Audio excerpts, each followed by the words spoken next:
अस्सलाम वालेकुम नाज़रीन। राजधानी टाइम प्रोग्राम से गॾु मां आहियां गौहर गांगरो। नाज़रीन, अॼु पहिरीं मई आहे ऐं मज़दूर डे आहे। मज़दूरनि खे अॼु जो ॾींहुं मुबारक। शिकागो जे मज़दूरनि जी जदोजहद खां पोइ अॼु ॾींहं ताईं मज़दूरनि जी जेका जदोजहद आहे उहा जारी ऐं सारी आहे। जेतोणीकि पाकिस्तान में मज़दूरनि जा जेके कानून आहिनि ऐं कानून जुड़िया आहिनि ऐं बेसिक जेकी सैलरी आहे उहा गवर्नमेंट सतह ताईं त इम्प्लीमेंटेशन थिए थी, पर जेको निजी सतह ते आहे उहो अञा ताईं जेका बेसिक सैलरी मुक़ररु कई वई आहे मज़दूरनि जी, उन ते अञा ताईं अमल न थी सघियो आहे। ख़ासि तौर ते जेका पाकिस्तान में आहे उहा मज़दूरनि जा मसइला हिन वक़्त ताईं मौजूदु आहिनि ऐं जेतोणीकि मज़दूरनि खे हक़ ॾियण जे हवाले सां कानून साज़ी वारो मरहलो बि जारी आहे। नाज़रीन, कोरोना जो जेका वबा आहे हिन वक़्तु सॼी दुनिया वांगुरु पाकिस्तान में बि इहा वबा मौजूदु आहे। न सिर्फ़ु वफ़ाक़ी हुकूमत पर सूबाई हुकूमतूं बि इन हवाले सां कोशिशूं करे रहियूं आहिनि। जॾहिं त जेको वज़ीर आज़म साहब स्मार्ट लॉकडाउन जी ॻाल्हि कई आहे ऐं मुख़्तलिफ़ शोबा खोलिया आहिनि, मक़सदु इहो ॿुधायो पियो वञे त मज़दूरनि खे इन सां जेके ॾियारी वारा मज़दूर आहिनि उन्हनि खे रिलीफ मिलंदो ऐं जॾहिं त मुकमल जेको लॉकडाउन आहे उन सां ख़ासि तौर ते मज़दूरनि ते इफ़ेक्ट पवे थो। जॾहिं त नाज़रीन अरिड़हीं तरमीम जे में तरमीम जे हवाले सां हिकु भेरो ॿीहर इहे आवाज़ उथिया आहिनि। ख़ासि तौर ते हुकूमती वफ़ाक़ी वज़ीरनि पारां इहा ॻाल्हि फ्लैश कई वई आहे त अरिड़हीं तरमीम खे ते वरी नज़रसानी कई वञे, छो त हिन वक़्तु ख़ासि तौर ते कोरोना जो वबा में वफ़ाक़ वटि एतिरा पैसा न आहिनि जो इन वबा खे मुंहुं ॾिए, या जे ॿियूं वबाऊं अचनि थियूं ऐं उन्हनि में वफ़ाक़ खे घटि फंड हुअण जे बावजूदि इहो मौक़िफ़ आहे वफ़ाक़ी हुकूमत जे वज़ीरनि जो ऐं इहो डिस्कस बि थिए पियो त आया अरिड़हीं तरमीम ते नज़रसानी कई वेंदी या न। जॾहिं त नाज़रीन ॿियो हिकु हुकूमत जो इनिशिएटिव आहे त नेब कानून में तरमीम जे हवाले सां जॾहिं त अपोज़िशन काफ़ी तनक़ीद कंदी रही त मौजूदा जेके नेब कानून आहिनि इन सां सियासतदाननि खे विक्टमाइज़ कयो वञे पियो ऐं इन्हनि में तरमीम जी ज़रूरत आहे। जॾहिं त इन सॼी अपोज़िशन जे हिन किराए खां पोइ हिन वक़्तु हुकूमत पारां हिकु ड्राफ्ट तयारु कयो वियो आहे नेब कानून जे हवाले सां त इन में तरमीम कई वञे। जॾहिं त हुकूमती मौक़िफ़ इहो आहे त इहो ड्राफ्ट अपोज़िशन खे ॾिनो वेंदो ऐं अपोज़िशन खे इहो बहितरीनु मौक़ो आहे त हू पंहिंजो इनपुट ॾियनि ऐं इन कानून खे बहितर करे सघिजे त पाकिस्तान में जेको एहतसाब वारो मामिलो आहे उहो विक्टमाइज़ेशन वारे सवाल खां हटी करे हक़ीक़ी तौर मुल्क में एहतसाब लागू कयो वञनि। इहे सभु मामला आहिनि, असां डिस्कस कंदासूं। अॼु असां सां मोज़िज़ महिमान मौजूदु आहिनि फज़लुल्लाह कुरैशी साहब, जेको अॻूणो वफ़ाक़ी सेक्रेटरी आहे प्लानिंग एंड डेवलपमेंट जो। साणस असां अरिड़हीं तरमीम वारनि मामलनि ते ॻाल्हाईंदासूं ऐं हुनजी तमामु घणी हुन ते गहरी नज़र आहे ऐं तमामु घणो हुनजो वर्क थियल आहे। जॾहिं त असांजो ॿियो महिमान जॉइन कंदो सिद्दीक़ साजिद साहब, जेको तज्ज़िया निगार आहे। उनखां असां नेब जे कानून में तरमीम जे हवाले सां इन्हनि मिड़नी मामलनि ते ॻाल्हाईंदासूं। फज़लुल्लाह कुरैशी साहब वीडियो लिंक ते मौजूदु आहे, असां साणस पुछंदासूं अरिड़हीं तरमीम जे हवाले सां। अस्सलाम वालेकुम फज़लुल्लाह कुरैशी साहब। वालेकुम सलाम।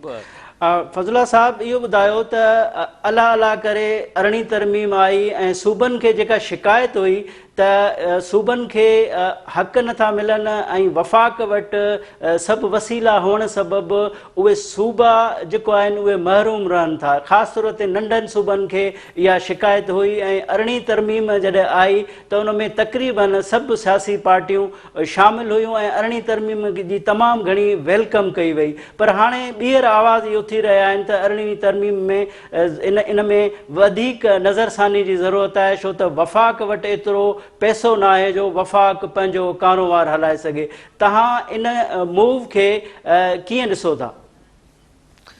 साईं ॾिसो, अरिड़हीं तरमीम जो वाइदो त थियल हो। जॾहिं 73 जो कॉन्स्टिट्यूशन ठहियो त कुझु अहिड़ा सब्जेक्ट आहे जेके सूबाई सब्जेक्ट आहे। बुनियादी तौर वेस्ट पाकिस्तान गवर्नमेंट में वापदा जेको सो सूबाई सब्जेक्ट हो, रेलवे सूबाई सब्जेक्ट हो, इलेक्ट्रिसिटी सूबाई, सभु सूबे जे हवाले हूंदा हुआ एज़ ए वेस्ट पाकिस्तान। पर जॾहिं सूबा वेस्ट पाकिस्तान टुटी, जॾहिं वधीक सूबा ठहिया, सिंध सूबो थियो, ॿिया सूबा ठहिया, त हिननि उहे जेके इम्पॉर्टेंट खाता से बजाए सूबनि खे ॾियण जे जेको प्रैक्टिस हुई, हिननि उहे काउंसिल ऑफ कॉमन इंट्रस्ट जे बहाने करे फेडरल गवर्नमेंट जे अंडर रखी छॾिया।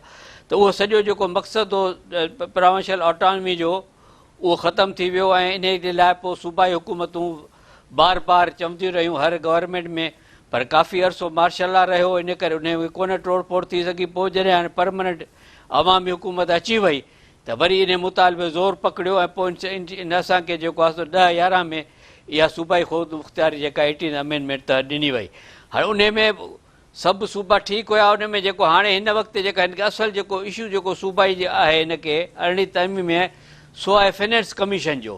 हालांकि फाइनेंस कमीशन अलॻि इदारो आहे, पर 18 अमेंडमेंट में हिकिड़ी शक शामिल कई वई जेका आउं पढ़ां थो, the share of provinces in each award of national finance commission shall not be less than the share given to the provinces in the previous award. हाणे छा थियो आहे त जेको नेशनल फाइनेंस कमीशन जो प्रीवियस अवार्ड हुयो उन में सूबनि खे जेको आहे सो आहे सम्झो त 58% सूबनि खे पैसा मिलनि था पिया, 57% ऐं 47% जेके आहिनि से फेडरेशन खे मिलनि था, इन करे फेडरेशन खे तकलीफ़ थी पई आहे।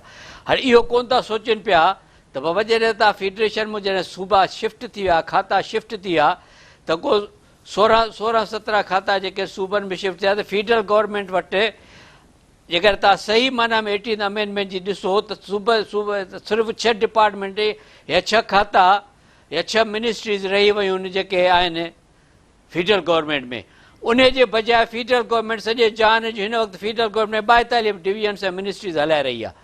हाणे ॿुधायो त जेकर फेडरल गवर्नमेंट पंहिंजा ख़र्च न घटाईंदी 18 अमेंडमेंट ते फेडरल गवर्नमेंट तक़रीबन अमल करण को इनकारी आहे, ऐं उन जे करे पोइ हू जेका असां चवनि था त 18 अमेंडमेंट में मॉडिफिकेशन करी वञे, हिकिड़ो त उन हद खां वधीक पंहिंजा पावर्स वधीक रखी छॾिया आहिनि ऐं का बि डिवोल्यूशन सही मनू में कोन्ह थी, छाकाणि हेल्थ एजुकेशन एग्रीकल्चर इहे सभु खाता फेडरल गवर्नमेंट कमु कनि पिया जिन खे न आहे कमु करणो। कुरैशी साहब इन जे करे कुरैशी साहब इन ते असां तफ़सील सां बाद में ॻाल्हायूं था, पर हिन वक़्तु जेको वफ़ाक़ बज़ाहिर हिकिड़ो सबबु ॼाणाए रही आहे, वफ़ाक़ी हुकूमत इहो चवणु आहे त हिन वक़्तु वफ़ाक़ वटि फंड न आहिनि जो वफ़ाक़ पंहिंजो कारोबार हलाए सघे, त छा FBI जेके बि ज़ाहिर आहे टैक्स कलेक्ट करे थी त छा वफ़ाक़ जो हिन में गुज़ारो न थी सघे थो जॾहिं सूबनि वटि फंड वञी सघनि था ऐं सूबा उन ई फंडनि मां सॼो कारोबार हलाईंदा?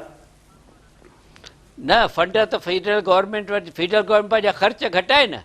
ॻाल्हि तव्हां मां जेका मुंहिंजो मतिलबु चवणु इहो जो त जॾहिं फंडनि जी ॻाल्हि कनि था त हुनखे ख़र्च घटाइणा, ख़र्च घटाइण माना हुनखे गवर्नमेंट रुगो 6 मिनिस्ट्रीज़ ताईं रखणी, 39 मिनिस्ट्री 40 मिनिस्ट्रीज़ कोन थियणियूं, उन जे करे हुनखे प्रॉब्लम थिया। ॿियो जेका आहे असां फेडरल गवर्नमेंट जी मिसमैनेजमेंट जे करे हुननि तमामु महांगा कर्ज़ वरिता, जंहिंजी ज़रूरत हुई या न हुई उहा ॿी ॻाल्हि आहे, उहा अलॻि डिबेट आहे, पर हुनजे तमामु घणा महांगा कर्ज़ वरिता, इन जे करे हुनजी डेट जी रीपेमेंट थिए थी पई। इन खां पोइ जेको डिफेंस जे ख़र्च खे जेको नॉर्मलाइज़ करणो उहो ख़र्च कंटिन्यू वधंदो रहियो आहे। ॻाल्हि इहा आहे त पैसनि जो मसइलो कोन्हे, मसइलो ख़र्च घटाइण जो। ख़र्च जेकर तव्हां वधाईंदा रहंदो त हेठि 42 छा तव्हांखे 38% बि पूरत कोन पवंदी, तंहिंजे करे उहो प्रॉपरली फेडरल गवर्नमेंट पंहिंजे हाउस मैनेज करिणो पवंदो फेडरल गवर्नमेंट खे, ऐं सूबनि खे बि पंहिंजो ॿीहर मैनेज करिणो पवंदो। इन में को शक न आहे त सूबनि वटि तमामु घणे फंड अचण जे करे पोइ छा थियो जो काफ़ी सूबनि में करप्शन जो ऐं मिसमैनेजमेंट जा इशू थी विया आहिनि, जेको हिकिड़ो अलॻि सब्जेक्ट आहे। पर 18 अमेंडमेंट जेके इन करे मुअतल करणु, इन करे हुन में चेंज आणणु त फेडरल गवर्नमेंट गुज़र कोन थो थिए, इन ॻाल्हि सां आउं मुतफ़िक़ कोन आहियां। न, तव्हां छा था सम्झो त जॾहिं अरिड़हीं तरमीम अची बि वई ऐं हिनखे हर सतह ते वेलकम बि कयो वियो, ज़ाहिर आहे जॾहिं तव्हां आइन जे बुनियादी ढांचे में एॾे वॾे पैमाने ते अरिड़हीं तरमीम जहिड़ी तरमीम कयो था त मामिलो ज़ाहिर आहे सुप्रीम कोर्ट में बि इहो वियो, त उन खां पोइ वफ़ाक़ अचानक वफ़ाक़ खे इहो कीअं ख़्यालु अची वियो त इहे जेका अरिड़हीं तरमीम आहे इहा रोल बैक थियणु खपे? न, वफ़ाक़ खे इहा प्रेशर आहे त तव्हां NFC ॾियो, छाकाणि जो तव्हां ऑलरेडी NFC जा 5 साल खाई विया हो। नई NFC 15-16 में अचणी, 16-17 में अचणी, ॿी NFC 20-21 में अचणी आहे, ॿई NFC नथियूं आहिनि। इहो हिकिड़ो अनकॉन्स्टिट्यूशनल ॻाल्हि आहे ऐं फेडरल गवर्नमेंट खे को बि चैलेंज करे सघे थो त हर 5 साल NFC ॾियणी, तव्हां NFC छो नथा ॾियो? हाणे जेकॾहिं NFC ॾियनि था त हुनखे 47% रखणा पवंदा पैसा, बाक़ी सूबनि ॾे पैसा वेंदा। उहो वॾो प्रॉब्लम फेडरल गवर्नमेंट खे इहो आहे त NFC नथी थिए। NFC इन करे हुन थी थिए जो जेके NFC में 18 अमेंडमेंट में NFC जे तहत सूबनि जा जेके हक़ आहिनि या सूबनि जा जेको शेयर आहे सो महफ़ूज़ थियल आहे। वॾी ॻाल्हि इहा आहे। ॿियो, हुन में मुख़्तलिफ़ हल्कनि खां डिमांड्स थियूं अचनि पई त पैसा ॾियो, पैसा फेडरल गवर्नमेंट आहिनि कोन, पोइ फेडरल गवर्नमेंट पंहिंजी जान छॾाइण जे लाइ चए थी त भई NFC नथा करे सघूं, NFC खे सूबा पैसा घणा खणी विया आहिनि, बजाए पंहिंजी जवाबदारी मीट करण जो बहानो था कनि त सूबा पैसा खणी विया आहिनि। इन जे करे हो जेका चाहिनि था त 18 अमेंडमेंट में चेंज अचे, ऐं मां सम्झां थो 80 अमेंडमेंट में चेंज आणणु ॾाढो ॾुखियो आहे, छाकाणि जो फेडरल सभु पार्टियूं जेके हूं से NFC जे वक़्त में PTI जी त ताक़त हुई कोन, पर बाक़ी जेके पार्टीज़ हुयूं से 18 अमेंडमेंट में शामिल हुयूं, ऐं उन्हनि खे अहिड़ो कोई जवाज़ कोन्हे जो उहो सूबे को पंहिंजे इन राफ़ी कनि। अच्छा कुरैशी साहब, NFC जॾहिं आइनी तौर ते 5 साल में अनाउंस थियणु खपे ऐं अनाउंस न थी आहे त ज़ाहिर आहे इहा वफ़ाक़ी हुकूमत जी जेका ज़िम्मेवारी आहे उहा पूरी न थी सघी आहे, ऐं वफ़ाक़ी हुकूमत जी तव्हां छा था सम्झो त इहा नाअहली न आहे? जेकॾहिं 5 सालनि में NFC अवार्ड ॾिनो वञे हा त शायदि सूरत हाल ॿी हुजे हा। हा, न नाअहली बि आहे, नाकामी बि आहे, अॻी गवर्नमेंट जी बि ऐं हिन गवर्नमेंट जी बि। सुवाल इहो आहे त न रुॻो इहो न आहे, ॿियो हिन में इम्पॉर्टेंट ॻाल्हि इहा आई त NFC त 18 अमेंडमेंट खां पोइ हिननि खे काउंसिल ऑफ कॉमन इंट्रस्ट खे फ़ाल करणो हुयो। काउंसिल ऑफ कॉमन इंट्रस्ट जी सेक्रेटरीट ठाहिणी हुई, ऐं काउंसिल ऑफ कॉमन जा इंट्रस्ट जेके आहिनि से कैबिनेट में न वञणा, काउंसिल ऑफ कॉमन इंट्रस्ट कंदा। उहो काउंसिल ऑफ कॉमन इंट्रस्ट खे तक़रीबन अपाज करे छॾियो आहे। मीटिंग थियनि कोन थियूं, मीटिंग थियनि थियूं, फैसला कोन था थियनि। हाणे ॾिसो सेंसस खे 3 साल थिया आहिनि, अञा ताईं सेंसस जा फिगर ऑफिशियल फिगर कोन था अचनि पिया। इहा केॾी ज़्यादती आहे। NFC खे 10 साल थिया आहिनि, NFC नई कोन थी अचे पई। इहे जेके फेडरल गवर्नमेंट जूं नालाइकियूं आहिनि, फेडरल गवर्नमेंट जी नाअहली आहे, उन खे लिकाइण जे लाइ हे मुख़्तलिफ़ क़िस्म जा शोशा मुख़्तलिफ़ वक़्तनि ते छॾनि था, पर मां नथो सम्झां त हुननि खे मौजूदा हालात में कामयाबी थी सघंदी। अच्छा, तव्हां CCI जो ज़िक्र कयो त CCI में बि ज़ाहिर आहे CCI अहिड़ो फोरम आहे जिते सूबनि जा जेके बि मसइला हूंदा आहिनि सूबा CCI में खणी ईंदा आहिनि, ऐं हिकिड़ो ई फोरम आहे जिते सूबनि जा मसइला हल थी सघनि था। पर ख़ासि तौर ते सिंध गवर्नमेंट खे इहा शिकायत रही आहे त जेके हुननि जा इम्पॉर्टेंट एटम्स हूंदा आहिनि उहे एटम हर मीटिंग में डिफर थींदा आहिनि। हिकु त मीटिंग वक़्त ते कोन पई थिए, जॾहिं बि मीटिंग थिए थी त उन्हनि जा जेके एटम्स इम्पॉर्टेंट हूंदा आहिनि, ज़िंदगी ऐं मौत जो जॾहिं मसइले वारा मामला हूंदा आहिनि त उन में उहे नंढनि सूबनि जा जेके एटम्स हूंदा आहिनि उहे डिफर थी वेंदा आहिनि हर दफ़े। एक्सरसाइज़ इहा रही आहे। इहो ई मुंहिंजो चवण जो मतिलबु इहो ई हो त CCI खे सीरियसली नथो कयो वञे। हुन जूं मीटिंग्स हर 3 महीने मीटिंग थियणी आहे, कोन थी कई वञे। हुनजी सेक्रेटरीट अलॻि अञा ताईं कोन ठही आहे। ॿियो CCI जा फैसला कैबिनेट में था वञनि, इहा बि ग़लति आहे। तव्हां बिल्कुलु सही मार्क कयो त सिंध गवर्नमेंट वाटर डिस्ट्रीब्यूशन ते 2-3 दफ़ा केस आंदो आहे, कमेटीज़ जे हवाले करे था छॾनि। गैस रॉयल्टीज़ जो, गैस जे हुकूकत जो, गैस जे वाइपे जो उहो सिंध गवर्नमेंट हूंदो आहे, उहो हुनखे मुलतवी थो कयो वञे। जे मूं तव्हांखे ॿुधायो सेंसस जो कमु कोन थो थिए, बलोचिस्तान गैस जे इशूज़ ते ॿियनि इशूज़ ते अचे थो पियो, उहे नथा कया वञनि, त CCI त पंहिंजो कमु करण में नाकाम थी आहे। ऐं इहा जीअं मूं तव्हांखे ॿुधायो त फेडरल गवर्नमेंट जी नालाइकी नाअहली ॿई ॻाल्हियूं आहे त NFC बि प्रॉपरली कोन करे सघिया आहिनि, ऐं CCI खे बि प्रॉपरली इम्प्लीमेंटेशन कोन था कनि पिया। अच्छा, त CCI जो तव्हां इहो ज़िक्र कयो त ॾिठो इहो वियो आहे त जेके एटम CCI में हल थियणु खपनि उहे या त जीअं तव्हां ॿुधायो त काबीना में हलिया वञनि था या वरी सुप्रीम कोर्ट में हलिया वञनि था। ख़ासि तौर ते तव्हां बाशा डैम जे हवाले सां फंड रेज़िंग वारो मामिलो आहे या ॿिया मामला आहिनि त उहे सुप्रीम कोर्ट में बि आंदा विया। त जॾहिं ज़ाहिर आहे लाॻापियल फोरम ते उहे शयूं डिस्कस न थींदियूं या काबीना में वेंदियूं या सुप्रीम कोर्ट में वेंदियूं त पोइ जेको अहम इदारनि जो जेको कमु आहे या जेको मसइले हल करण वारो मामिलो आहे त उहे छा था सम्झो त इहो कहिड़ो रविश आहे इन स्टेट जी या इन मौजूदा हुकूमत जी? ॾिसो न, हिन हुकूमत अॻे हुकूमत ॿिन्ही जी रवश इहा आई त पार्लियामेंट खे इज़त कोन थी मिले पई। इहा रुॻो सूबनि जी बेइज़ती न आहे, पार्लियामेंट जी बेइज़ती आहे। छाकाणि इहे जेके कॉन्स्टिट्यूशनल फॉर्म इहा कॉन्स्टिट्यूशन जी बेउर्मती आहे, ऐं इन जे करे ई जेको कॾहिं सुप्रीम कोर्ट में इंटरवेन करिणो पवंदो। थी सघे थो सूबा सुभाणे सुप्रीम कोर्ट में वञनि त हुनखे जेके हक़ नथा ॾिना वञनि, जेके कॉन्स्टिट्यूशनल जवाबदारियूं फेडरल गवर्नमेंट फेल थी आहे। इहे फेडरल गवर्नमेंट जूं कॉन्स्टिट्यूशनल रिस्पॉन्सिबिलिटीज़ आहिनि जंहिंमें फेडरल गवर्नमेंट फेल थी आहे, ऐं सूबा जेकॾहिं चाहिनि त सुप्रीम कोर्ट में वञी सघनि था पिया। अच्छा, इहे मसइला जेको पाण डिस्कस कयूं पिया कुरैशी साहब, इहो काफ़ी घणे अरसे वारा मसइला आहिनि त नंढा सूबा ख़ासि तौर ते उहे जॾहिं सुप्रीम कोर्ट में इन्हनि सॼियुनि शिकायतूं खणी नथा वञनि त इन जे पुठियां छा आहे उन्हनि जो? त या सियासी हल न पियो निकिरे या हू आख़िरी हद ताईं सियासी हल कढणु चाहिनि था ऐं सुप्रीम कोर्ट में वञण खां लवाइनि पिया, जॾहिं त वफ़ाक़ी हुकूमत सुप्रीम कोर्ट वञी ऐं ज़ाहिर आहे उहो जेको चाहे थी कॾहिं न कॾहिं इन क़िस्म जा फ़ैसिला बि अची वञनि था।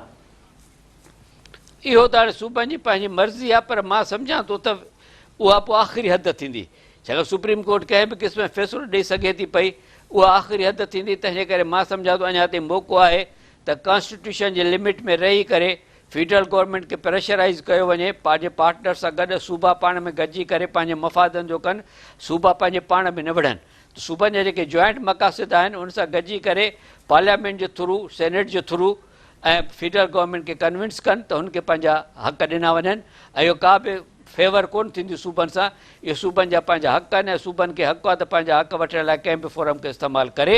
ऐं इहे कॉन्स्टिट्यूशन में जेकी ॾिनल आहे एतिरो घटि में घटि असांखे मिलणु घुरिजे। ठीकु आहे कुरैशी साहिबु, इहो वफ़ाक़ी हुकूमत जेतोणीक इहो चवंदी रही आहे त बाबा तालीम जॾहिं सूबनि में हली वई त निसाब मुख़्तलिफ़ ठहे पियो ऐं निसाब जेको हिकिड़ो थियणु घुरिजे क़ौमी सतह ते उहो निसाब कोन पियो थिए, या हेल्थ जे हवाले सां उन्हनि खे इशूज़ अचनि था। ॾिठो त इहो वियो आहे त एनवायरमेंट मिनिस्ट्री हुजे, हेल्थ मिनिस्ट्री हुजे, एजुकेशन मिनिस्ट्री हुजे या ॿियूं वज़ारतूं हुजनि, गैर महसूस तरीक़े सां वफ़ाक़ वटि त अची वियूं आहिनि। उहे वज़ारतूं एग्ज़िस्ट कनि थियूं सूबनि में बि वफ़ाक़ में बि। त इहो छा था सम्झो, इहो एॾो वॾो तज़ाद ऑलरेडी मौजूदु आहे या वफ़ाक़ उहे पावर्स वठी त वरिता आहिनि त पोइ नज़रसानी जी कहिड़ी ज़रूरत महसूस पई थिए? न पर नज़रसानी, मूं तव्हांखे ॿुधायो नज़रसानी रुॻो हिनखे NFC वारे चकर जे करे आहे। तकलीफ़ हिनखे इहा आहे, ॿियो त सभु कुझु हज़म करे विया आहिनि। हेल्थ बि पाण वटि रखी अथऊं, सॼी जेका इम्तियाद अचे थी पई कोरोना जी फेडरल गवर्नमेंट जे थ्रू ते अचे पई। हालांकि फेडरल गवर्नमेंट हेल्थ जो खातो ई कोन्हे, एजुकेशन जो करिकुलम में हो त कनि था पंहिंजा। असल जीअं मूं तव्हांखे ॿुधायो त बैकग्राउंड में इहो ई आहे, बैकग्राउंड में खातनि जो इशू कोन्हे, बैकग्राउंड में फाइनेंसिस जो प्रॉब्लम जेके हो अनडू करणु घुरनि था पिया। अच्छा, तव्हां प्लानिंग ऐं डेवलपमेंट वज़ारत में बि रहिया हो, वेझे खां शयूं ॾिठियूं आहिनि ऐं तव्हां प्लानिंग कई आहे, उन ते अमल करायो आहे।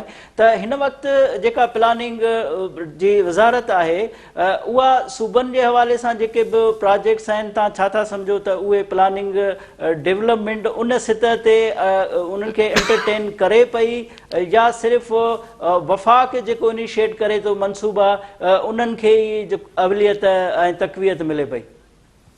न, उन में ॾिसो ॻाल्हि आहे त सूबनि जो डेवलपमेंट प्रोग्राम अलॻि आहे, उनखे पैसा अलॻि मिलंदा आहिनि। पर हिन वक़्तु सूबनि जो मसइलो रीसेंट पास्ट में इहो थियो आहे जो फेडरल गवर्नमेंट फेल थी आहे पंहिंजो रेवेन्यू कलेक्ट करण में।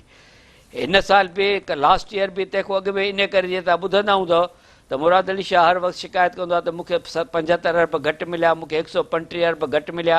हिन साल बि 135 अरब घटि मिलंदा। त सूबनि खे इहो मसइलो आहे त सूबनि खे पैसा सही वक़्त ते सही नमूने मिलनि कोन था, इन करे हुनजी डेवलपमेंट मुतासिर थिए थी। ॿियो त जेका हिते डिसीशन मेकिंग थिए थी फेडरल गवर्नमेंट, छाकाणि हाणे असांजी नुमाइंदगी असांजा जेके वज़ीर वेठा आहिनि उहे घणो इंट्रस्ट कोन था वठनि पिया ऐं प्लैनिंग कमीशन में बि को सिंध जो माण्हू कोन्हे, इन करे असांखे प्लैनिंग कमीशन मां इंसाफ़ कोन थो मिले। ऐं जेके सिंध रिलेटेड प्रोजेक्ट आहिनि उहो फेडरल PSDP में उन्हनि खे प्रॉपरली अटेंड कोन थो कयो वञे। मिसाल तौरु नेशनल हाईवे काउंसिल आहे, उनजी कॉमन बजट आहे सॼे पाकिस्तान जी, त सिंध खे 10% बि पैसा कोन था मिलनि पिया। या CPEC हुयो त CPEC बि फेडरल गवर्नमेंट प्लैनिंग डिवीजन पे करे, उन में CPEC में बि सिंध खे नाले मातर हिसो मिलियो। त सिंध सां ज़्यादती त थी रही आहे, पर सवालात इहे सभु पॉलिटिकल फोरम्स में सिंध गवर्नमेंट खे नेशनल इकोनॉमिक काउंसिल में इहे इशू उथारणु घुरिजनि। ऐं इन करे इहो सिंध गवर्नमेंट जो बि जेके जवाबदारी महसूसु करणु घुरिजे त जेकर उन सां का ज़्यादती थी आहे त कॉन्स्टिट्यूशनल फोरम आहिनि, CCI नथी थिए त नेशनल इकोनॉमिक काउंसिल आहे, ECNIC में आहे, CDWP आहे, उते उन्हनि खां पंहिंजा मुतालबा करणु घुरिजनि ऐं पंहिंजो हक़ वठणु घुरिजे। कुरैशी साहिबु, तव्हां सुठी ॻाल्हि कई। तव्हां इहो ॿुधायो त सिंध जे तरफ़ां या नंढनि सूबनि जे तरफ़ां ॾिठो वियो आहे ख़ासि तौर ते सिंध गवर्नमेंट तरफ़ां पाणी जे मामले ते त CCI में मामिलो उथारियो वेंदो आहे या वरी NFC जो जेको उन्हनि जो ड्यू शेयर हूंदो आहे, जॾहिं पैसा उन्हनि खे न मिलंदा आहिनि त इहो आवाज़ु उथारियो वेंदो आहे। पर जेके ॿिया वफ़ाक़ी फोरम्स आहिनि जिते सिंध खे हिसो मिलणु घुरिजे, उनजो आवाज़ु असांखे लाउड एंड क्लियर घटि मिलंदो आहे, उनजो छा सबबु आहे? बाबा ॾिसो, अव्हां खे ख़बर ई कोन थी पए, छाकाणि अव्हां जी कंहिं बि इदारनि में नुमाइंदगी कोन्हे। मिसाल तौरु वापदा जो हेॾी वॾी रेलवे मिनिस्ट्री आहे, तव्हांजो को बि मेंबर उन में कोन्हे। या जेके ॿिया बि इदारा आहिनि जेके मिसाल सुई सदरन आहे या सुई नादरन आहे या ॿियूं जेके कंपनीज़ आहिनि उन में तव्हांजा न आहिनि नुमाइंदा, ऐं उन जे करे ऑब्वियसली अव्हां खे ख़बर ई कोन थी पए प्रॉब्लम जी, इन करे तव्हां कोन था इशू उथारे सघो। असल ॻाल्हि इहा आहे, ऐं बलूचिस्तान गवर्नमेंट बि चवंदी आयो आहे त बाबा जेके बि क़ौमी इदारा आहिनि उन में हर सूबे जी नुमाइंदगी हुअणु घुरिजे। पर अनफॉर्चुनेटली जॾहिं फेडरल गवर्नमेंट में इहे फ़ैसिला थियनि था कैबिनेट में असांजा सिंधी वज़ीर वेठा आहिनि कैबिनेट में, हिकु न पर टे टे ॼणा आहिनि, को बि आवाज़ रेज़ कोन थो करे त वता आहे जे अपॉइंटमेंट कयो था, माण्हू रखो था, सिंध जी नुमाइंदगी किथे आहे? त असांजी पंहिंजे नुमाइंदगनि जी जेके फेडरल गवर्नमेंट में वेठा आहिनि उन्हनि जी बि फेल्यूअर आहे इहा ॻाल्हि। नाज़रीन, हिते वठूं था मुख़्तसर ब्रेक ऐं ब्रेक खां बाद वापसि ईंदासूं।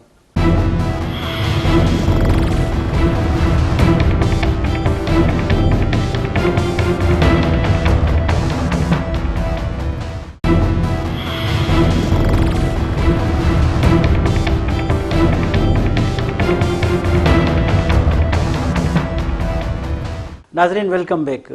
नाज़रीन, सिद्दीक़ साजिद साहब खां पुछंदासूं त अरिड़हीं तरमीम जे हवाले सां हिकु जेका नई मूव आहे ऐं वफ़ाक़ी वज़ीर इन ते ज़ोर ॾेई रहिया आहिनि त अरिड़हीं तरमीम जे हवाले सां उन ते नज़रसानी कई वञे, त आया उहा नज़रसानी जेका कई वेंदी उन में इहो एॾो पॉसिबल आहे? छो त अरिड़हीं तरमीम अचण वक़्तु सभु सियासी पार्टियूं उन में शामिल हुयूं ऐं वॾो हिकिड़ो जशन मल्हायो वियो त पाकिस्तान जी तारीख़ में इहो पहिरियों भेरो आहे जो सूबनि खे हक़ ॾिना विया आहिनि ऐं उनजी वेलकम बि थी। हाणे जॾहिं इन क़िस्म जी ॻाल्हि थिए पई या इहा ॻाल्हि अॻिते सुरी ऐं चुरी बि, त पोइ छा इहो पॉसिबल आहे सियासी पार्टियुनि लाइ त हुननि जो पंहिंजो फ़ैसिलो ऐं अहिड़े फ़ैसिले ते जंहिं ते ख़ुशी कई वई ऐं ख़ासि तौर नंढनि सूबनि उन्हनि जी तमामु घणी आजिया कई? त सिद्दीक़ साजिद साहब खां पुछंदासूं त इहो पॉसिबल आहे? सिद्दीक़ साहब, ये बताएं कि ये पॉसिबल है? सारी पार्टियों का इनपुट था, अब अचानक सारी पार्टीज़ कहें कि भाई नहीं, हम इन पर नज़रसानी करते हैं, इसको रोल बैक करते हैं।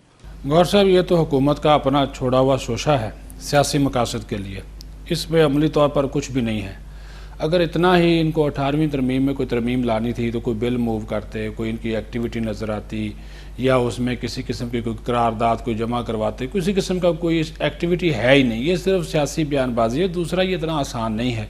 आपको खुद मालूम है जब ये 18वीं तरमीम सामने आई रज़ा रब्बानी की सरबराही में, तमाम सियासी जमातों ने उसके ऊपर दस्तखत किए और इत्तफाक़ राय से ये पास हुई।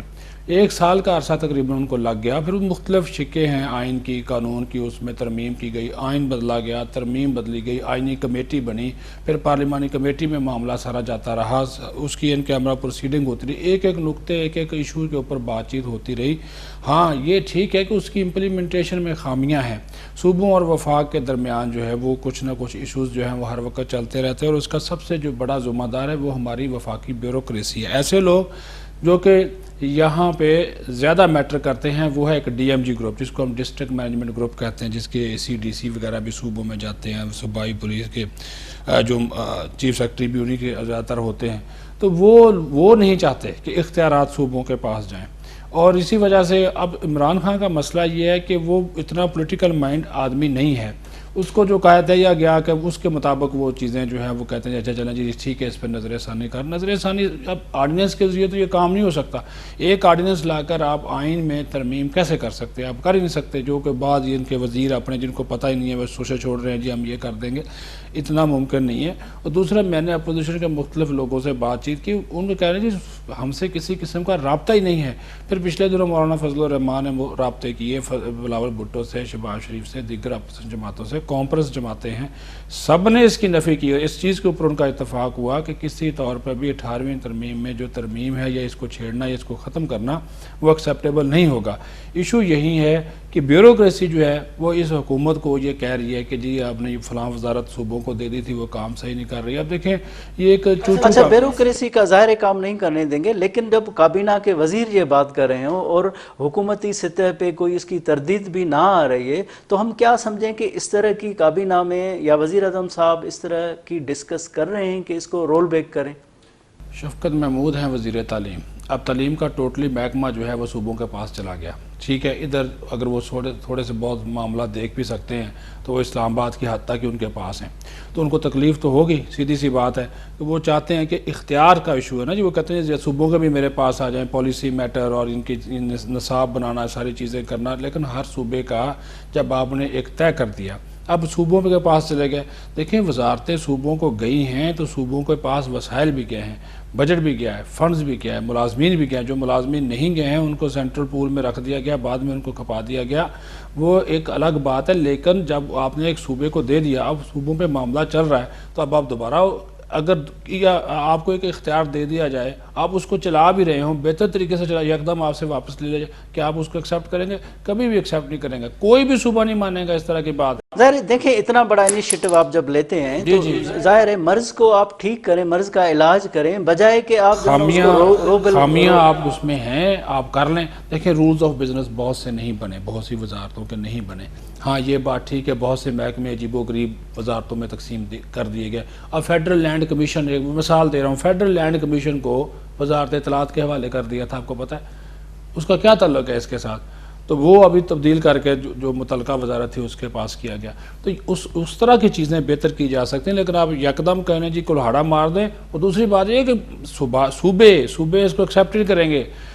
بڑی جماعت ہے اپوزیشن کی پیپلز پارٹی، بڑی جماعت ہے مسلم لیگ نون، وہ کسی طور پہ نہیں مانیں گے اس چیز کو، اور یہ آسان نہیں ہے۔ آپ جتنی مرضی ہوائیاں چھوڑ لیں، وزیروں کو بھی نہیں پتا نا۔ فضل اللہ قریشی صاحب بھی کہہ رہے ہیں کہ وفاقی حکومت ریونیو اکٹھا نہیں کر سکتی، ان کی اپنی ناکامی ہے، ان کو چھپانے کے لیے وہ یہ چاہ رہے ہیں کہ صوبوں کے وسائل واپس آ جائیں۔ یہ بات ٹھیک ہے ان کی، یہ صحیح بات ہے، یہ اپنی ناکامی ہے نا کہ اگر یہ اب ریونیو اکٹھا نہیں کر پا رہے۔ ریونیو جتنا بھی آتا ہے FBR میں آتا ہے، وہ جاتا پھر جو قابل تقسیم پول ہے صوبوں کے پاس چلا جاتا ہے۔ اب صوبوں کی اپنی اپنی ریونیو اتھارٹی بھی ہے۔ اب GST کا معاملہ آپ اچھے طریقے سے سمجھتے ہیں، سندھ خود وصول کرتا ہے، سروسز پہ ٹیکس وہ خود وصول کرتا ہے۔ وہ کہتے ہیں ہم کیوں دیں جی، ہماری سروسز ہے، ہم کیوں دیں، ہم اپنا پیسہ ان کو یہ بھی تکلیف ہے۔ اور جب صوبے پیسہ اپنا اکٹھا کر کے اپنے وسائل خود کریٹ کر رہے ہیں، اپنے PSDP پہ لگا رہے ہیں، یا پنجاب میں خود بنی ہوئی ہے، پنجاب جو ریونیو اتھارٹی ہے جس کو PRA بولتے ہیں، ان کا اپنا کام ہے، وہ اپنے طور پہ ٹیکس اکٹھے کرتے ہیں۔ تو یہی تو ان کو ایشوز ہیں کہ انہوں نے اپنے ٹیکسز خود اکٹھا کر کے خود اپنے وسائل صوبے میں لگانا شروع کر دیے۔ وفاق کے پاس اب فنڈنگ کم، پھر جو NFC ایوارڈ تھا وہ اب مرحلہ وار اس میں صوبوں کا حصہ بڑھتا جا رہا ہے، وفاق کا کام ہوتا جا رہا ہے۔ تو اس وجہ سے بھی ان کو جو ہے نا وہ ایشوز ہیں۔ نہیں دیکھیں 10 سال سے تو NFC ایوارڈ بھی نہیں ہوا ہے، حالانکہ ہونا چاہیے تھا۔ اٹ مینس کہ سنجیدہ وفاقی حکومت نہیں ہے۔ جی بالکل نہیں ہے، وہ تو دیکھیں حکومت کا تو میں کیا آپ کو بات کروں، میں کہہ رہا ہوں کہ پولیٹیکل مائنڈ آدمی بیٹھا ہو مسند اقتدار پہ تو اس کو اس طرح کے ایشو فیس ہی نہ کرنے پڑے۔ اب سندھ کا قبلہ کچھ اور ہے، پنجاب کا کچھ اور ہے، پنجاب تو ہے ہی ان کے اپنے پاس، عمران خان کے پاس، وہ خود اس کو چلا رہے ہیں۔ بلوچستان میں مخلوط حکومت ہے، وہ بیچارے کبھی ادھر دیکھتے ہیں کبھی ادھر دیکھتے ہیں، ان کو تو ہمیشہ فنڈز کا ایشو رہتا ہے، وہ تو وہاں پہ حکومت آتی ہی ایسی ہے۔ اب خیبر پختونخوا کی جو حکومت ہے، جو وزیر اعلیٰ ہیں، وہ بھی لے دے کے سارے عمران خان کی جانب دیکھتے ہیں۔ اب عمران خان کا اپنا یہ کمال ہے کہ وہ ان چیزوں کو وہ کیا کہتے ہیں نا، اتنا سمجھتے نہیں ہیں معاملات کو۔ دیکھیں بہت سی چیزوں پہ فیصلہ کرنا، اب ہر معاملے کے اوپر اب بیوروکریسی، اب ظاہر ان کا جو سیکٹری ہیں اعظم خان، جو انہوں نے بریف کر دیا وہ مان لیتے۔ بھئی آپ ان پٹ لیں، اپنے وزراء سے لیں، اپوزیشن سے لیں، پارلیمانی لیڈر سے لیں، آپ خود نہیں لے سکتے، آپ اسپیکر سے کہہ دیں، آپ چیئرمین سینٹ سے کہہ دیں، وہ اس کے اوپر بات کر لیں۔ ٹھیک ہے صدیق صاحب، مزدور ڈے بھی ہے آج، اس حوالے سے ہم بات کریں گے وقفے بعد۔ ناظرین ہتے وٹھوں تا مختصر بریک، بریک کھان بعد واپس اینداسوں۔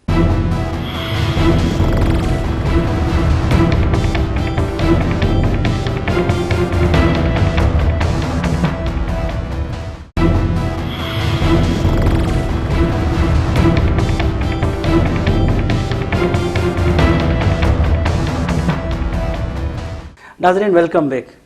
صدیق صاحب آج مزدور ڈے ہے، ظاہر ہے شکاگو کی جدوجہد سے شروع ہوئی ہے اور آج تک وہ جدوجہد جاری ہے۔ کافی محکمے میں پہلے یونینز تھیں تو وہ پروٹیسٹ بھی کرتی تھی، اپنے حقوق بھی سامنے لاتی تھی، گورنمنٹ سے نیگوشیٹ بھی کرتی تھی۔ کافی یونینز بھی نہیں ہیں، مزدوروں کے مسائل کے وہیں کے دھرے ہیں، اور جو کم سے کم اجرت کی گورنمنٹ نے اناؤنس کی تھی وہ گورنمنٹ کی سطح تک کس حد تک امپلیمنٹیشن ہو رہا ہے، لیکن وہ باقی اتنا بڑا ایک پرائیویٹ سیکٹر ہے وہاں پہ تو وہ کچھ امپلیمنٹ ہی نہیں ہو رہا ہے کم سے کم اجرت کا۔ یہ 12,000 آپ دے رہے ہیں کیش پروگرام، یہ حکومت امپلیمنٹ کر رہی ہے؟ میں ایک ویسے بات کروں، یہ نام ہے مزدوروں کا، دیہڑی دار طبقے کا، تو 18,000 آپ نے خود مقرر کی، یا 16,000 یا 18,000 کے قریب مقرر آپ نے خود کی، آپ خود ہی اس کے اوپر عمل درآمد نہیں کر رہے۔ بھئی اتنے پیسے تو ان کو دو، ان کا چولہا جل سکے گا، 12,000 میں وہ کیا کرے گا؟ آپ جا کر دیکھ لیں مارکیٹوں میں جتنی مہنگائی اس حکومت کے دور میں ہوئی ہے، یا جو ذخیرہ اندوز مافیا جس کے خلاف ہمارے وزیر اعظم روز بات کرتے ہیں کہ میں ایکشن لوں گا، ان کو چھوڑوں گا نہیں، عبرتناک، کس کو عبرتناک سزا دی؟ کسی کو نہیں دی۔ تو مزدوروں کے حقوق کی آپ بات کرتے ہیں تو مزدوروں سے پوچھیں نا آج کے دن کیا کیا ہے، مجھے ایک بتائیں۔ حکومتی سطح پہ کوئی سیمینار، کوئی وزیر اعظم نے کوئی کانفرنس، پہلے ہو جاتی تھی، اب تو نہ کوئی کانفرنس ہے، چلو جی کرونا کی وجہ سے آپ اور ایشوز کے اوپر ویڈیو کانفرنس کر سکتے ہیں. آپ کیا تمام ملک بھر کے جو مزدور لیڈر ہیں ان کو بلا کر ان کے ساتھ ویڈیو کانفرنس سے خطاب نہیں کر سکتے تھے؟ آپ کریں. ترجیحات ہی نہیں ہے بھائی جان, کوئی ترجیحات نہیں ہے. یہ ایسے ہی وزیر اعظم صاحب 81 ارب روپے آپ نے لوگوں میں بانٹ دیا. کم کیا بات کریں, مزدوروں کی بات ہی ہوتی ہے نا. اب 81 ارب روپیہ اس بندے کو بھی دے دیا جس کی 14 ایکڑ زمین ہے, پکڑا گیا, لیکن وہ 12,000 روپیہ وہ لے کے گیا اس میں سے. 81 ارب میں سے 12,000 وہ بھی لے گیا نا. اگر آپ کہتے ہیں 81 ارب روپیہ لوگوں میں بانٹ چکے ہیں, کون سے لوگوں میں آپ نے بانٹا؟ پی ٹی آئی کے لوگوں میں, اپنے لوگوں میں. کہتے ہیں سب سے زیادہ سندھ میں دیا ہے. تو سندھ میں تو آپ نے اس وجہ سے دیا نا کہ پیپلز پارٹی کا زور توڑ سکے, اس وجہ سے آپ نے دیا. اور لوگوں سے زبردستی آپ نے نعرے لگائے کہ عمران خان زندہ باد. وہ پھر بھی بے نظیر بھٹو کے نعرے لگا رہے تھے وہ جو سندھی ہیں. یہ میں وہی بات کر رہا ہوں کہ یہ قول و فعل میں تضاد ہوتا ہے. پھر کوئی قانون سازی نہیں ہے. اگر آپ نے پابند کرے نا, پھر آپ ان لوگوں کو جو آپ نے بات کی کہ پرائیویٹ جو لوگ ہیں وہ نہیں کرتے امپلیمنٹ, ان کی مرضی ہوتی کہ 12,000. یار یہاں پہ اسلام آباد میں آپ بیٹھے ہوئے, یہ آپ دیکھ لیں, یہ جو سیکیورٹی کمپنیز کے لوگ جو گارڈز رکھے جاتے ہیں, آپ انہیں سے دیکھ لیں. ان کی تنخواہ, ان کا جو مالک ہے, جو کمپنی کا سیکٹری ہے یا مالک ہے, وہ 20,000 مقرر کرتا ہے, اس کو وہ 15,000 دیتا ہے, 5,000 اپنی جیب میں ڈالتا ہے. مجھے بتائیں, وہ بھی تو بیچارہ مزدور ہی ہے نا, اور ڈیوٹی کتنی ہے؟ پھر شکاگو کے مزدوروں کی جو تحریک تھی اس میں تو یہی تھا نا کہ 8 گھنٹے کام ہوگا, اور اس کے بعد اگر ہوگا کام تو اس کا اوور ٹائم نہیں دیتے. 12 گھنٹے ان کی ڈیوٹی ہوتی ہے, پیسے 8 گھنٹے کے ان کو دیے جاتے ہیں. تو یہ ساری گوھر صاحب باتیں جو ہے نا, وہ آپ صرف باتوں کی حد تک کیا, کوئی عمل درآمد نہیں. مزدور بیچارہ پہلے بھی پستا تھا, آج بھی پستا, چاہے وہ اس کا تعلق جو ہے وہ کسی بھی شعبے سے ہو, کسی بھی شعبے سے ہو. اب آپ یہ دیکھ لیں, آپ کی سٹیل مل بند پڑی ہے, 9,500 ملازمین وہاں پہ کام کر رہے ہیں. کوئی نہیں پوچھ رہا. 75 ارب کا وزیر صنعت جو نئے بنے ہیں حماد اظہر, انہوں نے پیکج اناؤنس کیا جتنے بھی ادارے ہیں وزارت صنعت کے اندر ان کے ملازمین کے لیے, اور حیرانگی کی بات ہے اس میں سٹیل مل شامل ہی نہیں. اب وہ 9,500 بندہ جو ہے وہ کدھر جائے؟ دیکھیں نا, یہ ان کی ترجیحات میں اس طرح کی چیزیں شامل ہی نہیں ہیں. مزدور اگر ہے تو مزدور کو آپ ساتھ بٹھائیں. یہ ہمارے جو لوگ ووٹ لے کر آتے ہیں, جو منتخب نمائندے, ان کو نہیں پتا کہ ہمارے اضلاع میں یا ہمارے حلقوں میں مزدوروں کی حالت زار کیا ہے. لوگ خودکشیاں نہیں کرتے, کتنے کو ہوتے ہیں بیچارے, کسی نے بچے جو ہے وہ نہر میں پھینک دیے, کوئی بیچارہ اب پھا لے کر پھندا ڈال کر خودکشی کا, اسی کیا کہانی کیا نکلتی ہے؟ غربت. یہ تو خود غریب بنا رہے ہیں نا. آپ نے 12,000 دے دیا, 12,000 سے چلو جی 1 مہینہ چلا لے گا, باقی کیا کرے گا؟ یہ کرونا تو 1 مہینے میں ختم نہیں نہ ہونے والا. آپ کہتے ہیں جی ہم صرف ایک بار دیں گے 12,000, باقی دنوں میں وہ کیا کرے گا؟ آپ نے اس کی دیہڑی بند کر رکھی ہے, تو بیچارہ سڑکوں پہ پھر رہا ہے. اور سفید پوش طبقہ سب سے زیادہ, جو بیچارہ مانگ بھی نہیں سکتا, جو کسی سے کہہ بھی نہیں سکتا. صدیق صاحب, ہمارا ملک زرعی ملک ہے, ظاہر ہے اس میں مزدور زیادہ ہیں, صنعتیں جتنی بھی ہیں اس میں مزدور ہیں اتنے. لیکن اب جب کرونا آیا تب ہمیں پتہ چلا کہ یہاں پہ ان کو ڈیٹا ہی نہیں ہے, ریاست کو پتہ ہی نہیں ہے کتنے دیہڑی دار مزدور ہیں, کتنے مزدور ہیں. تو آپ تقریباً 1 صدی پونی ہونے والی ہے پاکستان کو, تو اب تک ہم یہ ڈیٹا اکٹھا نہیں کر سکے ہیں کہ آپ کے پاس مزدور کتنے ہیں. تو ظاہر ڈیٹا نہیں ہوگا تو آپ پلاننگ بھی نہیں کر سکتے ہیں, پھر آپ قانون سازی بھی نہیں سکتے, آپ کچھ نہیں کر سکتے ہیں. یہ کتنا بڑا بلنڈر ہے کہ آپ ہمارے پاس کوئی ڈیٹا نہیں. تو پکڑے ان بیوروکریٹس کو جن کی یہ ذمہ داری تھی, ان اداروں کو پکڑے. یہ آپ کی جو وزارت تھی اس نے کیوں نہیں کیا؟ یہ لیبر کی, جس کو آج یہ انسانی وسائل کی ترقی کی وزارت بولتے ہیں. زلفی بخاری وزیر اعظم کے بڑے قریب ہیں, بلکہ دماد بھی ہیں ان کے. تو یہ اب یہ جو پکڑے نا, ان کو کیوں نہیں ڈیٹا اکٹھا کیا؟ یہ تو ان کا کام تھا. یا صوبائی حکومتوں کو پکڑے جہاں پہ یہ کام ہونے والا تھا. وہ ایک آپ نے بنا دیا, وہ جو ورکر ویلفیئر فنڈ, اس کے اندر جو چیزیں آ جائیں ان کی بہبود کے لیے, اس میں کتنے فیصد لوگ ہیں؟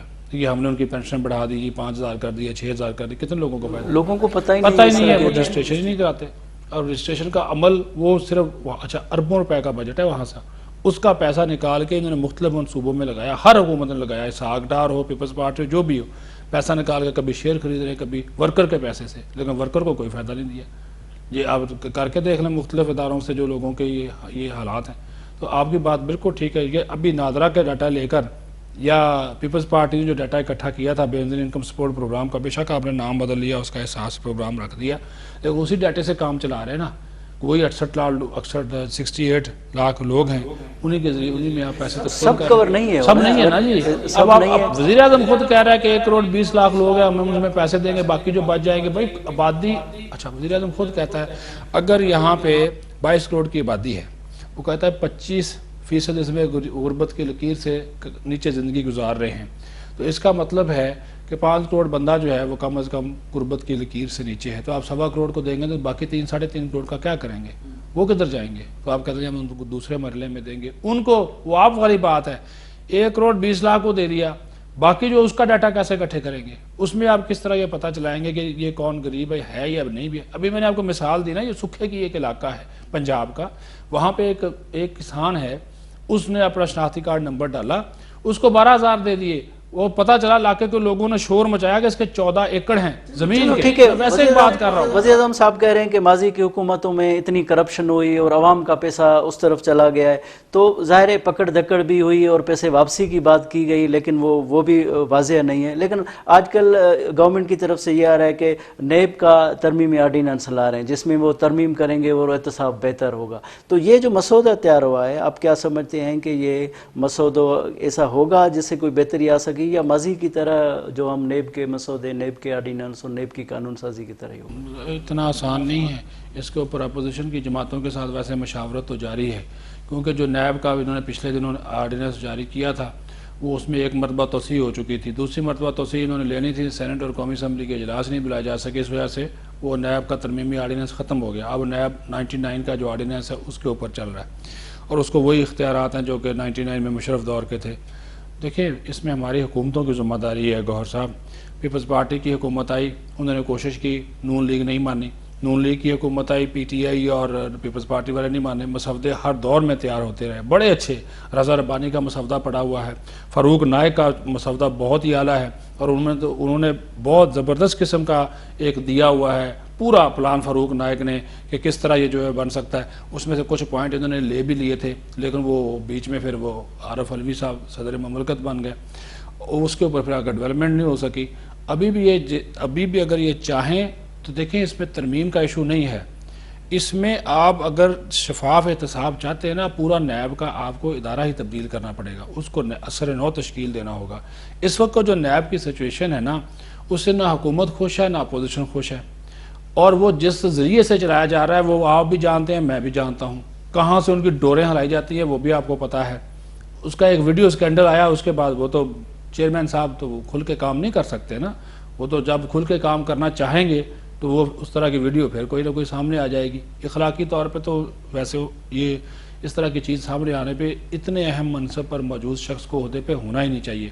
اب یہ کہا جا رہا ہے کہ اس میں سے جناب بیوروکریٹس کو نکال دیں، اس میں ٹیکس کے ایشو نکال دیں، صنعت کاروں کو نکال دیں، اور آپ نااہلی کی سزا اتنی ہو، پلی بارگین اگر کرے بندہ تو اس کو 5 سال کے لیے نااہل کریں، تا حیات نہ کریں، نواز شریف کو بھی فائدہ ہو جائے گا اس میں۔ تو سلیکٹڈ احتساب میں ہوگا۔ وہی کہہ رہا ہوں نا، یہ اپنی مرضی سے چیزیں لا رہے ہیں، اصل ان کو ڈر ہے، جو میری اطلاع ہے کہ وہ عمران خان کا ہیلی کاپٹر کیس بھی آنے والا ہے، ترین کا کیس بھی انہوں نے کہا جی ہم نے ٹیک اپ کرنا ہے۔ اب ترین کو انہوں نے ویسے تو اس میں کر دیا، لیکن اب وہ پچھتا بھی رہے ہیں، کیونکہ وہاں پہ جو چیزیں چل رہی ہیں وہ اس قسم کی چیزیں ہیں کہ جس کی وجہ سے بہت سے جو ایشوز ہیں وہ کریٹ ہوں گے پنجاب میں بھی اور وفاق میں بھی، اور اس وجہ سے کریٹ ہوں گے کہ جو اس وقت جو مرکز ہے وہاں پہ بھی میجورٹی تو نہیں اتنی عمران خان کے پاس، 13-14 لوگوں کے علاوہ کوئی زیادہ لوگ نہیں ہیں۔ پنجاب میں دیکھ لیں، وہاں پہ بھی یہی صورتحال ہے، تو جب صورتحال یہی ہوگی تو پھر وہ بندے جو جہانگیر ترین اپنے جہاز پہ بٹھا کے لاتا رہا اور تحریک انصاف میں شامل کراتا رہا، اور آج اگر وہ یہ دعویٰ کرتا ہے کہ عمران خان میری وجہ سے حکومت میں ہے، تو وہ دعویٰ ٹھیک کرتا ہے کہ اب وہ بندے جو ہیں وہ کل کلا جہانگیر ترین کے ساتھ نہیں ہوں گے، وہ ان کے ساتھ ابھی بھی ہیں، رابطے میں ہیں۔